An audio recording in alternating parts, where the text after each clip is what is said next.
Okay, different corner of my room. Yeah, just doing a vid to talk about some wrestling because it's long overdue talking about a bit of wrestling really. I watched Ring of Honor's Glory by Honor pay-per-view on Saturday night. I wasn't expecting to watch it, but I got a chance to watch it. And I thought it was a solid wrestling card. I think it was quite good. But it wasn't like the amazing thing that it was hyped up to be, not by far, by any of it. And also, it was like a bit shorter than 3 hours because of the like intermission in the middle and stuff. And it wasn't. I don't know. It didn't seem to have that like value for money that was there in the Big Bang and stuff.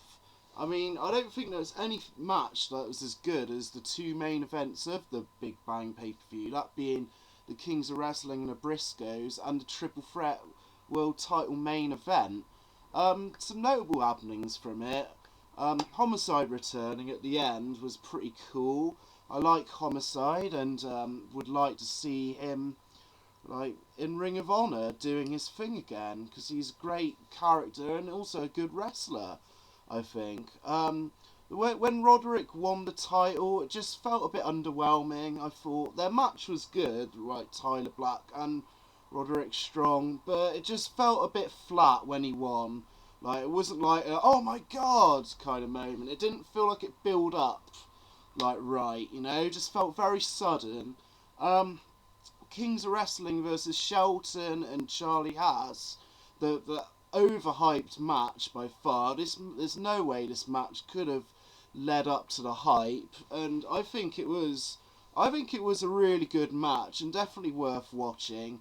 It was good to see Shelton and Charlie in that kind of high impact wrestling match for like over 20 minutes or like near to 20 minutes or however long it was, and it was the match of the night probably.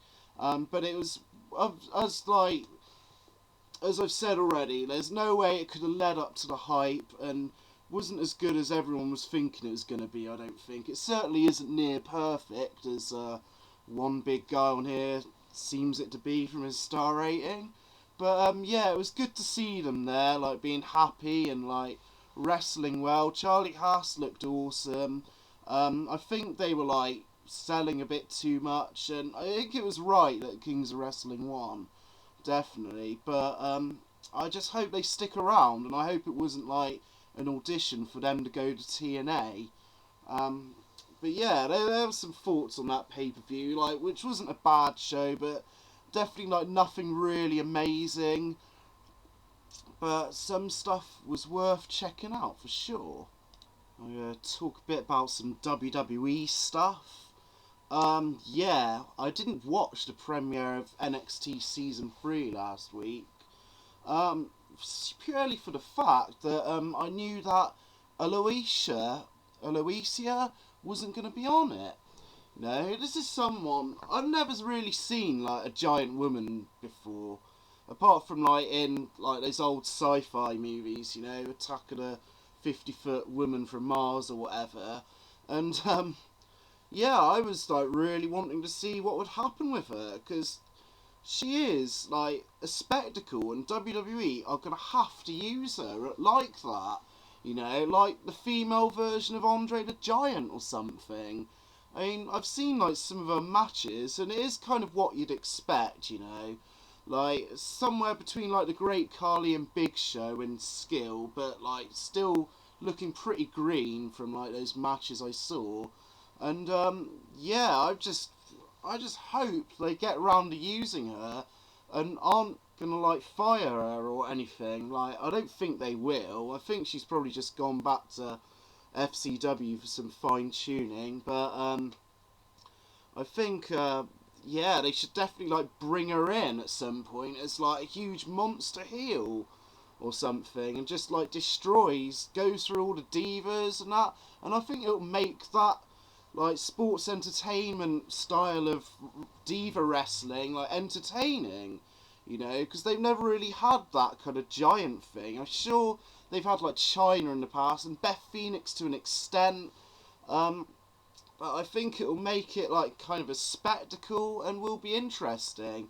and I think like they should probably prepare someone like Natalya Neidhart or Beth Phoenix to go against her at WrestleMania, and it'll be like some kind of like female version of Hogan versus Andre.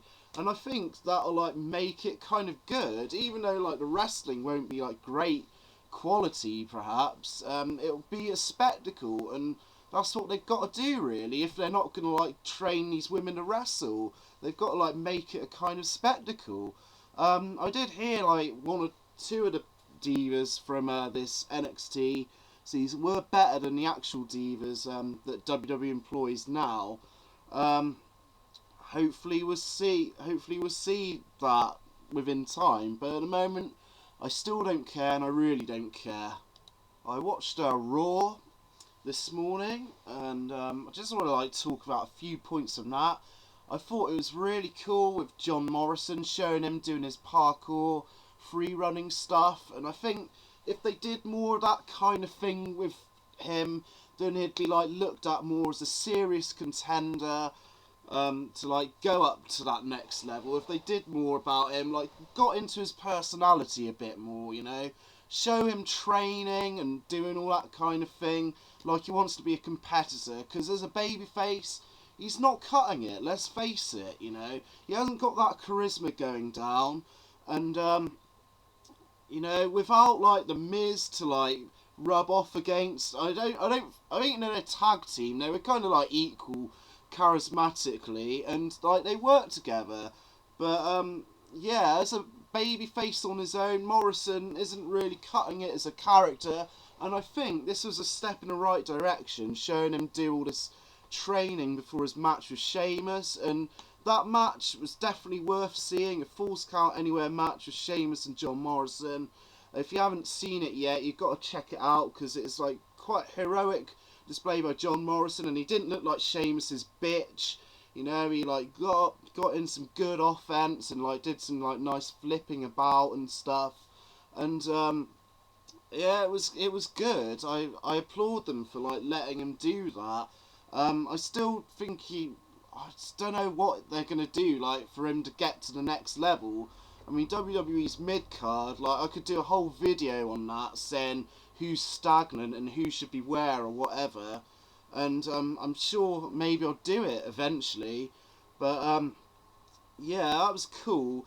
But like Jericho coming in and costing Morrison that match, that made a lot of sense, and it didn't make Morrison look too bad as well, which was good. And then Jericho like having that cage match was just so weird. You know, it didn't make any sense. Like, first they said, oh, he's got to, like, eliminate them, the Hart Dynasty, one by one.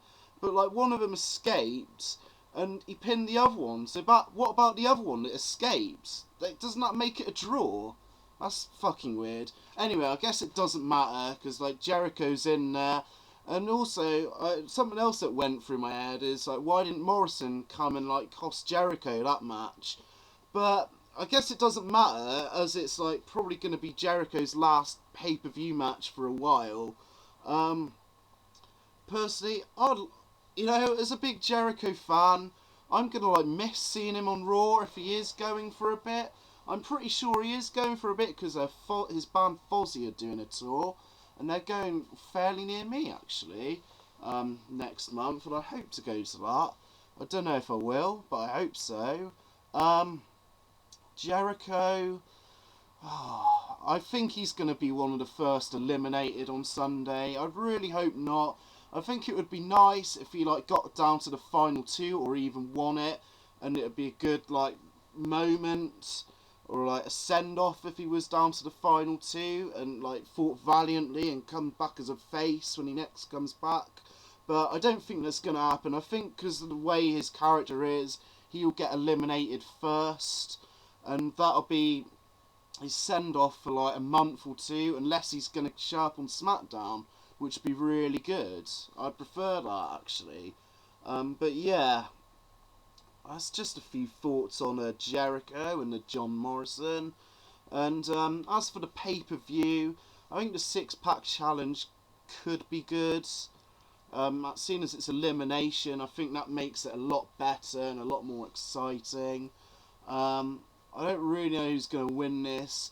I think maybe Wade Barrett probably needs to win it, like, more than a lot of the other wrestlers, because Nexus just looks fucking weak at the moment. Like, not necessarily fucking weak, but it just looks like well stagnant compared to how it was like a month ago or even a few weeks ago. It's like no one really cares, and like you could totally tell they were going to run out in the main event because they weren't on the show up until then, and that was just so obvious. But yeah, the other match I'm looking forward to is Miz and Daniel Bryan. Be nice to see this get like 15 odd minutes of like pure wrestling.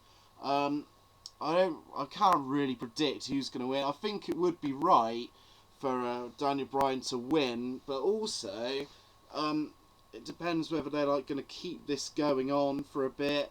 If they're keeping it going on, fair enough. I expect like Alex Riley will run in, and like cost Daniel Bryan, but I don't know. Undertaker and Kane, I'm quite enjoying the storyline. You know, it's hokey and cheesy and bad and dark, and I quite enjoy it because I haven't seen it for a long time, and I like Kane being a psychopathic laughing monster, and that's why I'm enjoying it. As for anything else, I can't really think what else to talk about. WWE Rise or Wrestling Rise. TNA I haven't watched since Hardcore Justice. I may check out Bound for Glory, I may not. But yeah, there's some little wrestling thoughts. Let me know what you think of my thoughts on what I said, and we'll talk about it in the comment section. Thanks.